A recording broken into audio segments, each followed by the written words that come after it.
The Vex'lar primary colony was one of the Galactic Concord's proudest achievements, a massive deep space mining operation that had thrived for centuries on the galaxy's edge. Its final transmission was a routine systems check, showing all operations normal. 24 standard hours later, at the exact moment of its scheduled update, there was nothing. Not static, not interference, but perfect, absolute silence. The Concord's Astroregulatory Bureau dispatched emergency responders. What they found defied all known conflict patterns.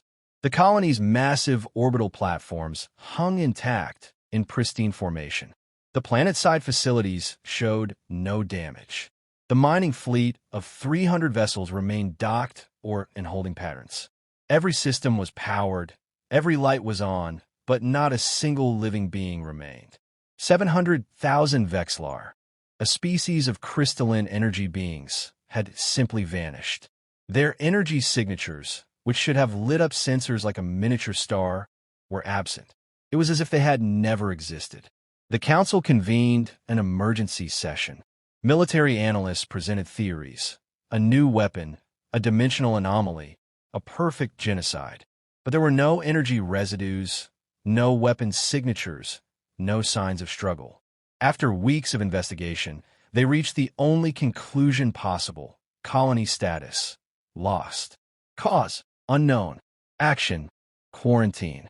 The sector was marked with warning beacons, and the galaxy's attention moved to more pressing, comprehensible threats. The official record noted it as a tragic, inexplicable mystery of deep space.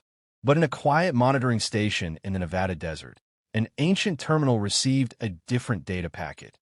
Not from the Concord's networks, but from a listening post that had been drifting in that exact sector for 3 centuries. While the Galactic Concord built faster starships and more powerful weapons, America had pursued a different strategy centuries earlier: persistence. During humanity's first great wave of expansion, they had launched the Voyager Lambda series probes. They weren't designed for speed or combat. They were built for endurance, nuclear-powered, with hardened systems and simple, robust sensors. Their mission wasn't exploration, but vigilance. They were sent to the gravitational anchor points at the edge of mapped space and beyond, programmed to listen, record, and only transmit if they detected anomalies in established patterns. One such probe, VL-47 Long Watch, had been floating in the galactic hinterlands for 327 years. It was considered obsolete by Earth's own records, its systems so outdated they couldn't interface with modern networks. But it continued its mission, compiling a century-spanning acoustic map of its sector. When a Vex'lar colony went silent, VL-47 didn't just note the absence of signals. It recorded the manner of the silence, the specific way ambient energy fields collapsed, the precise frequency at which background radiation shifted, the unique gravitational ripple of something being consumed. This data joined a growing file. Over the past 80 years, 12 similar silent events had been recorded by various Voyager Lambda probes in different sectors. Each had been dismissed by local authorities as isolated tragedies or natural phenomena. But to the aging AI system analyzing VL-47's transmission in Nevada, a pattern was emerging. The silences weren't random. They followed a trajectory, a slow, patient migration through the galaxy's spiral arms. America hadn't discovered a crime. It had mapped a feeding pattern. While the Concorde looked for a murderer, America had identified a predator's hunting grounds. The analytical team at the newly formed Project Deep Listen worked in absolute secrecy. They weren't military strategists, but xenobiologists, ecologists, and quantum physicists. Their conclusion was both terrifying and elegant. They weren't dealing with an invading force, but a cosmic-scale energy parasite. The entity, which they codenamed the Void Drifter, didn't attack in any conventional sense. It existed in a state of quantum superposition with normal space, extending feeding filaments into regions of high energy complexity. When it found a civilization, with its starships, reactors, cities, and even the bioelectric fields of living beings, it didn't destroy. It harmonized. It would tune its filaments to resonate perfectly with the target's energy signatures, creating a standing wave that gradually drained every organized energy source. A star wouldn't explode. It would dim as its fusion processes were subtly dampened. A reactor wouldn't melt down. It would simply cool as its energy was siphoned away. Life forms didn't die in agony. They faded as their nervous systems were quietly emptied. The result was exactly what the Concorde had found: pristine infrastructure surrounding perfect emptiness. Conventional weapons were useless against such an entity. You cannot shoot a resonance frequency or bomb a quantum phase. The Void Drifter wasn't evil. It was hungry, operating on instinctual patterns older than human civilization. But understanding its nature revealed its weakness. It required specific, complex energy signatures to sustain itself. Simple, chaotic energy, the background radiation of space, the undirected heat of a barren planet, was useless to it. It needed civilization's ordered energy the way a vampire needs living blood. The operation, designated Project Blackout, was the most audacious non-military action in human history. There would be no fleets, no heroes, no grand battles. Instead, America would use its forgotten infrastructure to re-engineer the galaxy's energy landscape. Their first target was the Helios cluster, where Deep Listen predicted the Void Drifter's next feeding.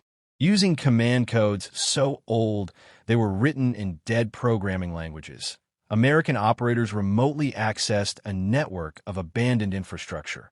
Automated cargo haulers, decommissioned navigation buoys, and century-old communication relays humanity had left scattered across the stars.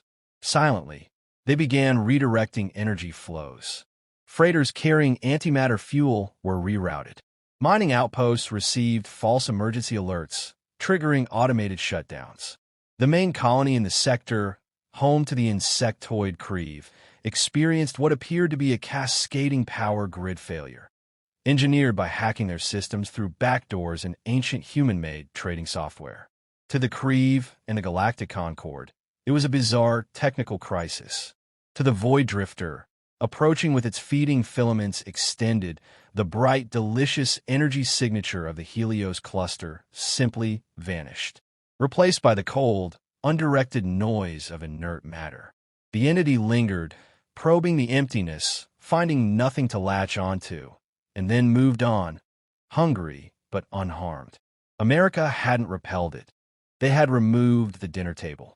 The second operation was more drastic. A star system housing the aquatic Telani showed advanced siphoning signatures. Here, America used a cache of gravimetric lens satellites, a failed 23rd century attempt at stellar engineering. They didn't defend the star. They collapsed it. By precisely manipulating gravitational forces, they induced a controlled premature transition into a white dwarf. The massive energy release was carefully channeled away from the Telani homeworld and, crucially, away from the Void Drifter's filaments. The star dimmed from a vibrant blue giant to a cool, dense remnant in a matter of months. The Telani were evacuated under the guise of an unprecedented natural disaster. The Void Drifter, mid-meal, found its feast replaced with cosmic ashes. It didn't attack, it simply left. One standard year after the last predicted feeding zone was blacked out, the Void Drifter's signature vanished from Deep Listen sensors. The entity hadn't been killed. It had been starved out of this region of space, likely moving to other galactic arms where civilizations still shone brightly, unaware. America sent a single, unencrypted data packet to the Galactic Concorde. It contained coordinates for the Vex'lar colony and 17 other lost civilizations, each marked threat neutralized.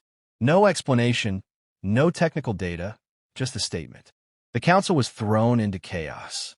Their investigators found no weapons, no battle sites, only strange but natural-seeming stellar events and unexplained technical failures. When the American ambassador finally stood before the Galactic Council, their question was simple. How? How did you detect what we could not? How did you neutralize a threat we couldn't even comprehend? The ambassador, An elderly woman who had worked on the Voyager program as a young engineer smiled. You looked for what was there. We listened for what wasn't. You build sensors to see the present. We built ears to hear the past. She placed a simple data chip on the podium. The first probe that detected the anomaly was launched 327 years ago. It was listening long before the Vex'lar built their colony, long before your council was formed. We didn't arrive early to save them. We were already there when they needed us. The chip contained one image, the schematic for the Voyager Lambda probe, with its launch date. The council understood. While they had been building an empire, humanity had been planting seeds of awareness that would outlast civilizations. A new entry was added to all galactic charts. Caution: Terran origin infrastructure may be present. Artifacts often predate local recorded history. Assume persistent monitoring capability. America didn't gain territory or political power. It gained something more valuable: a legend. The galaxy learned that humanity's true defense wasn't in its weapons, but in its patience, in its willingness to place watchmen in the dark who might not report back for centuries. The Voyager probes continued their endless drift, their nuclear batteries still powering sensors, still listening. Because in the vast silence of space, the most powerful thing isn't the loudest voice, but the one that never stops listening.